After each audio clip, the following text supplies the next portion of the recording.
আসসালামু আলাইকুম বন্ধুরা। আজকের এই ভিডিওর টাইটেল দেখে আপনারা অলরেডি বুঝে গিয়েছেন আজকে ভিডিওতে কি নিয়ে কথা বলবো। আজকের ভিডিওতে আমরা কথা বলবো আপনার জাতীয় বিশ্ববিদ্যালয়ের যে ওয়ান স্টপ সার্ভিস সেন্টার আছে সেইখান থেকে আপনার সংশোধিত সার্টিফিকেট, সংশোধিত মার্কশিট বা হারানো সার্টিফিকেট, মার্কশিট অথবা আপনার মূল সনদ আবেদন করার পর আপনি জাতীয় বিশ্ববিদ্যালয় থেকে সেই মূল সনদ উত্তোলন করার জন্য কি কি কাগজপত্র নিয়ে জাতীয় বিশ্ববিদ্যালয়ে যাবেন এবং আপনার সেই কাগজপত্র আপনাকে ছাড়া অন্য কেউ তুলতে পারবে কিনা, এই সকল বিষয় নিয়ে অনেকেই আমাকে অনেক প্রশ্ন করেছেন। আজকের এই ভিডিওতে আমরা আপনাদের সকল প্রশ্ন উত্তর দেওয়ার চেষ্টা করব। তো চলুন কথা না বাড়িয়ে আমরা মূল ভিডিওতে চলে যাই। আজকের পুরো ভিডিও জুড়ে আমি আছি সাইফুল ইসলাম আপনাদের সাথে। সবাই ভিডিওটা শুরু করার আগে অনুগ্রহ করে আমাদের চ্যানেলটি সাবস্ক্রাইব করে দিবেন। চলুন মূল ভিডিওতে চলে যাই।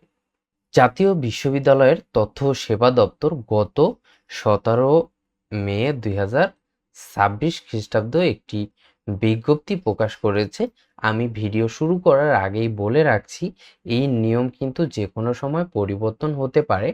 আপনারা জাতীয় বিশ্ববিদ্যালয়ে যাওয়ার আগে ভালো করে একটু চেক করে নেবেন যে নতুন কোনো নোটিশ জাতীয় বিশ্ববিদ্যালয় ইস্যু করেছে কিনা। তো আমরা এখন দেখব জাতীয় বিশ্ববিদ্যালয়ের নোটিশে কি বলেছেন। সংশ্লিষ্ট সকলের অবগতির জন্য জানানো যাচ্ছে যে ওয়ান স্টপ সার্ভিস সেন্টার থেকে প্রদত্ত সকল সেবা গ্রহণের জন্য প্রার্থীকে নিজে এসে গ্রহণ করতে হবে। বলছে এই যে আপনার যেই সংশোধিত সার্টিফিকেট বলুন, সংশোধিত মার্কশিট বলুন বা মূল সনদ বলুন বা হারানো কোনো সার্টিফিকেট বা মার্কশিট, এই সকল কিছু আপনাকে কিন্তু নিজে এসে গ্রহণ করতে হবে। এরপর কি বলেছে, আপনি যদি অসুস্থ থাকেন অথবা বিদেশে অবস্থান করেন, অনেকে অসুস্থতার জন্য যেতে পারে না এবং অনেকে বিদেশে অবস্থানজনিত কারণে আপনি যদি নিজে আসতে সক্ষম না হন, সেক্ষেত্রে কি করতে হবে, আপনার রক্তের সম্পর্কের আত্মীয়, যেমন আপনার বাবা, আপনার মা, আপনার ভাই অথবা আপনার বোন এবং আইনানুগ অভিভাবক সম্পর্কে, যেমন স্ত্রীর ক্ষেত্রে স্বামী বা স্বামীর ক্ষেত্রে স্ত্রী, তারা কিন্তু এইটা উত্তোলন করতে পারবেন। এছাড়া আপনার আপনি যে অসুস্থতা আছেন এবং বিদেশে অবস্থান করছেন তার প্রমাণপত্র আপনাকে কিন্তু জাতীয় বিশ্ববিদ্যালয় সেবা কেন্দ্রে দাখিল করতে হবে এবং সেবা গ্রহণের সময় রেজিস্ট্রেশন কার্ড সঙ্গে আনতে হবে। এটা কিন্তু খুব গুরুত্বপূর্ণ। আপনি যখন সেবা গ্রহণ করবেন তখন আপনার যে রেজিস্ট্রেশন কার্ড আছে সেটা সঙ্গে আনতে হবে এবং প্রদর্শন করতে হবে। আর এছাড়া আর কি কি ডকুমেন্ট লাগবে সেটাও কিন্তু উল্লেখ করে দিয়েছে। প্রথমত পে স্লিপ সংশ্লিষ্ট দপ্তরের copy. Pay slip money receipt, যেটা আপনি অনলাইনে আবেদন করার পর বা আপনি যদি ম্যানুয়ালি টাকা পেমেন্ট করেন, সেই পেমেন্ট করার পর আপনাকে একটা রিসিট দিবে, মানি রিসিট। সেই মানি রিসিটটা কিন্তু আপনাকে কি করতে হবে, ওইখানে প্রদর্শন করতে হবে। এরপর আবেদনের হার্ড কপি। যদি আপনি মূল সনদ উত্তোলন করতে যান, মূল সনদের যে আবেদন করেছিলেন প্রিন্সিপাল ফরওয়ার্ডিং, সেই প্রিন্সিপাল ফরওয়ার্ডিংয়ের মূল কপি আপনাকে কিন্তু হার্ড কপি নিয়ে যেতে হবে।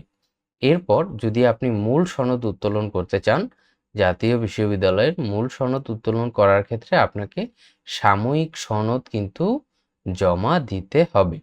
অর্থাৎ আপনি যদি মূল সনদ উত্তোলন করেন, সেক্ষেত্রে আপনাকে ইতিমধ্যে জাতীয় বিশ্ববিদ্যালয় যেই সাময়িক সনদ ইস্যু করেছে, সেই সাময়িক সনদের মূল কপি আপনাকে সেখানে জমা দিতে হবে। এরপর সংশোধনের ক্ষেত্রে ভুল ডকুমেন্টের মূল কপি আপনাকে জমা দিতে হবে। যদি আপনি সংশোধন করে থাকেন, সেক্ষেত্রে আপনাকে কি করতে হবে, আপনার যেই পূর্বের ভুল কপি আছে সেই কপিটা কিন্তু আপনাকে জমা দিয়ে তারপরে নতুন যেই কপি সেটা কিন্তু গ্রহণ করতে হবে। আপনি যদি মূল কপি জমা না দেন, ভুলটা, সেক্ষেত্রে কিন্তু আপনার এই সার্টিফিকেটটা প্রদান করা হবে না। এরপর আপনি যদি ডুপ্লিকেট বা দ্বিনকলের জন্য আবেদন করেন, সেক্ষেত্রে আপনাকে থানার জিডির কপি এবং পত্রিকায় যে নিউজ করেছিলেন, আপনি পত্রিকায় যেই বিজ্ঞপ্তি দিয়েছিলেন সেই বিজ্ঞপ্তির যে কাটিং আছে, এই দুইটা কিন্তু আপনাকে তখন প্রদর্শন করতে হবে।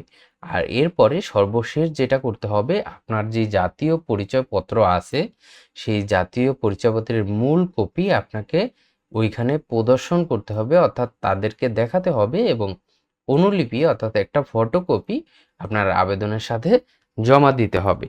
এই কাগজগুলো আপনার নরমালি লাগবে। এছাড়া আপনার যদি প্রতিনিধি যান সেক্ষেত্রে প্রতিনিধি জাতীয় পরিচয়পত্র, একটা মূল কপি এবং হচ্ছে তার অনুলিপি ওই আবেদনের যে মানি রিসিপ্ট আছে সেটার সাথে কিন্তু সংযুক্ত করে জমা দিতে হবে।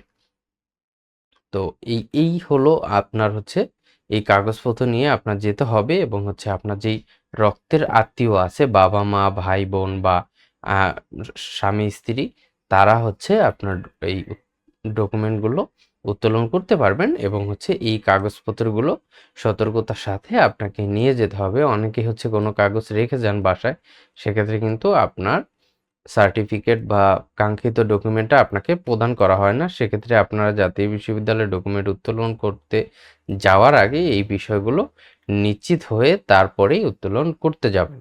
আর এই নিয়ম যে কোনো সময় পরিবর্তন হতে পারে, তো আপনারা অবশ্যই সতর্কতার সাথে জেনে তারপরে হচ্ছে জাতীয় বিশ্ববিদ্যালয়ে গিয়ে আপনার কাঙ্ক্ষিত ডকুমেন্টগুলো উত্তোলন করে আনবেন।